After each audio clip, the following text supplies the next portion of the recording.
நல்லா படிச்சா நல்லா வேலைக்கு போலாம் அப்படின்னு சொல்லியே இங்க பாதி பேர்த்த வேலைக்காரனா மாத்தி வச்சிருக்கு இந்த எஜுகேஷனல் சிஸ்டம். இங்க நல்லா படிச்சு நல்லா கத்துக்கிட்டு அது ரிலேட்டடான தொழில் செய் அப்படின்னு சொல்லியிருந்தா இன்னைக்கு பாதி பேர் முதலாளியா இருந்திருப்பாங்க. இனிமே ரிஸ்க் எடுங்க, டெய்லி லேர்ன் பண்ணுங்க, நாளைக்கு பாத்துக்கலாம் அப்படின்னு சொல்லிட்டு இன்னைக்கு நாளை சாகடிக்காதீங்க. ஒரு ரியல் ஸ்டோரி சொல்றேன், அதை கேளுங்க. நான் வந்து ஒரு 1 கோடி ரூபாயில ஒரு ஆபீஸ் கட்டிக்கிட்டு இருந்தேன். அதுல வந்து இடைஞ்சல்ல ஒரு ஜேசிபி போக முடியாத ஒரு இடத்துல பாத்ரூம் குழி எடுக்கணும் அப்படிங்கறதுக்காக ஒரு ஓல்டு லேடி கிட்ட போய் சொன்னேன். அது 5000 ரூபாய் கொடுங்க சார் பண்ணித்தரேன் அப்படின்னு சொல்லிச்சு. இந்த அம்மாலாம் எப்படா செய்ய போகுது அப்படின்னு யோசிச்சுட்டே இருந்தேன். அடுத்த நாள் வேலைக்கு போனா போதுன்னு ஒரு சேஃப் ஜோன்ல இருந்த 4 பேர்த்த கூட்டிகிட்டு வந்து 300 ரூபாய் கொடுத்து அந்த வேலையை 3 மணி நேரத்துல முடிச்சிச்சு. அந்த அம்மாவுக்கு 3 மணி நேரத்துல 3800 ரூபாய் ப்ராஃபிட். இதுதாங்க பிசினஸ். எந்த வேலைனாலும் சரிங்க, பணம் பணம் தான்.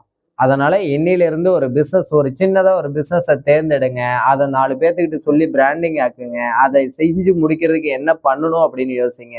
சின்னதா ஒரு ஸ்டார்ட் பண்ணுங்க. உங்களுக்கு எதுவும் ஐடியா இல்லை அப்படின்னா கீழே கொடுத்துருக்க நம்பருக்கு பிசினஸ் அப்படின்னு கமெண்ட் பண்ணுங்க.